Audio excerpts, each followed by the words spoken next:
Salt two still এমন বিস্তৃত শিল্পের সাম্রাজ্য টাটা গ্রুপ আবারও পড়েছে গভীর সংকটে। রতন টাটার 1 বছর যেতে না যেতেই বোর্ড রুমের নাটক শুরু হয়ে গেছে। আধুনিক এবং প্রযুক্তি নির্ভর এক প্রতিষ্ঠান হিসেবে গড়ে ওঠা এই কনগ্লোমারেট এখন বোর্ডরুম দ্বন্দ্ব, নেতৃত্ব সংকট এবং ব্যবসায়িক চ্যালেঞ্জে জর্জরিত। জ্যাগুয়ার এবং ল্যান্ড রোভারের মতো বিখ্যাত ব্রিটিশ ব্র্যান্ড, টেটলির মতো বিশ্বের বৃহত্তম চা প্রস্তুতকারী প্রতিষ্ঠান এবং ভারতে আইফোনের নির্মাতা টাটা গ্রুপ এখন মনে হচ্ছে বিভক্তির পথে। মাসের পর মাস ধরে ক্ষমতার লড়াইয়ে বোর্ডরুম এবং ট্রাস্টিদের মধ্যকার অন্তর্কোন্দল এখন এতটাই স্পষ্ট যে লড়াইয়ে টাটা গ্রুপ যেন ভেঙে না পড়ে অথবা 2016 এর মতো আদালতে না গড়ায়, সেজন্য ভারতীয় সরকার হস্তক্ষেপ করতে বাধ্য হয়েছে। 2016 সালে তৎকালীন চেয়ারম্যান সাইরাস মিস্ত্রিকে গ্রুপ থেকে বের করে দেওয়ার পর বিশাল সংকটের মধ্যে পড়ে যায় পুরো টাটা গ্রুপ। এদিকে যখন ভারত সরকার এই দ্বন্দ্ব মেটাতে উদ্যোগী হয়েছে, তখনই প্রয়াত রতন টাটার ঘনিষ্ঠ সহচর এবং ট্রাস্টি মেহলি মিস্ত্রিকে চাকরিচ্যুত করার গুঞ্জন জোরালো হয়েছে।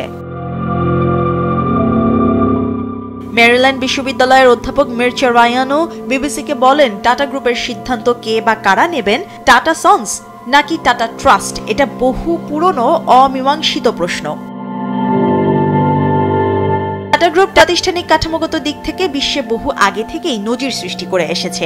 এই গ্রুপের নীতি হলো পুঁজিবাদ এবং পরোপকার এক সমান্তরাল রেখায় চলবে, যাতে মানুষ ব্যবসা দ্বারা উপকৃত হয়।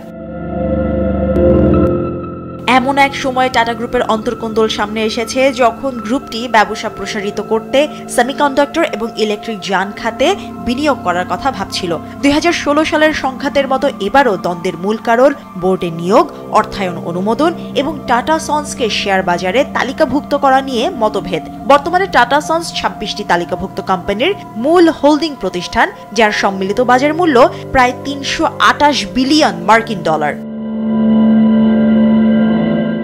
টাটা গ্রুপের ঘনিষ্ঠ এবং কৌশলগত সিদ্ধান্তে বেশি প্রভাব রাখতে চান। যদিও ট্রাস্টিদের ভূমিকা মূলত তদারকিমূলক, কিন্তু এখন তারা সরাসরি বাণিজ্যিক সিদ্ধান্তে অংশ নিতে চাইছেন। সবচেয়ে বড় বিতর্কের বিষয় হলো শাপুরজি পালোনজি গ্রুপ, যারা টাটা সন্সের 18% শেয়ারের মালিক। তারা কোম্পানিটিকে পাবলিক করতে চান, কিন্তু অধিকাংশ টাটা ট্রাস্টি এই প্রস্তাবের বিপক্ষে।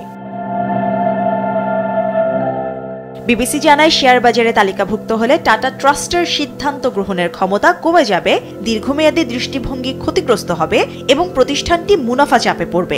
অন্যদিকে শাপুরজি পালোনজি গ্রুপ তাদের সম্ভাব্য পাবলিক তালিকাভুক্তিকে নৈতিক ও সামাজিক বাধ্যবাধকতা বলে অভিহিত করেছে, যা টাটার শেয়ার হোল্ডারদের জন্য মূল্য বাড়াবে এবং স্বচ্ছতা ও জবাবদিহিতা বাড়াবে।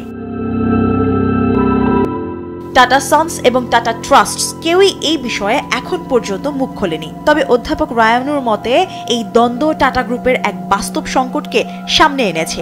একদিকে কোম্পানিকে তালিকাভুক্ত করলে নিয়ন্ত্রণ হারানোর ঝুঁকি, অন্যদিকে বন্ধ গোষ্ঠী হিসেবে থাকলে স্বচ্ছতার অভাব। বলেন, ইউরোপ এবং যুক্তরাষ্ট্রের বড় বড় কনগ্লোমারেটগুলো এখন স্থিতিশীলতা এবং টেকসইতার জন্য টাটাদের মতো ফাউন্ডেশন মালিকানাধীন কাঠামোর দিকেই ঝুঁকছে। তবে একই সঙ্গে সীমিত পর্যবেক্ষণই অনেক সময় অভ্যন্তরীণ সংঘাত এবং ভাবমূর্তি ক্ষতির কারণ হতে পারে।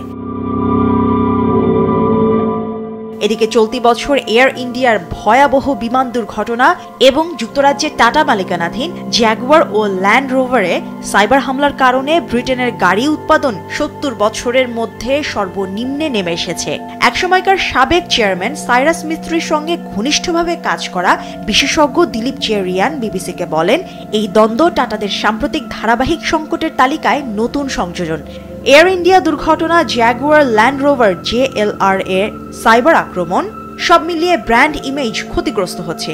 এছাড়া টাটা কনসালটেন্সি সার্ভিসেস, যা গ্রুপের মোট আয়ের প্রায় অর্ধেক, সম্প্রতি ব্যাপক কর্মী ছাঁটাই এবং ব্রিটিশ খুচরা বিক্রেতা মার্কস অ্যান্ড স্পেন্সারের সঙ্গে চুক্তি হারানোর মতো চ্যালেঞ্জে পড়েছে। টাটা গ্রুপের ইতিহাসে সংকট নতুন নয়। 90-এর দশকে রতন টাটা দায়িত্ব নেয়ার পর আধুনিকীকরণে এগোতে গিয়ে বড় ধরনের বিরোধের মুখে পড়েছিলেন। আবার সাইরাস মিস্ত্রির অপসারণের পর যে লড়াই শুরু হয় তা এখনো অনেকের মনে জলজ্যান্ত। তবে এবারের পরিস্থিতি কিছুটা ভিন্ন বলে মনে করেন অধ্যাপক রায়ানু।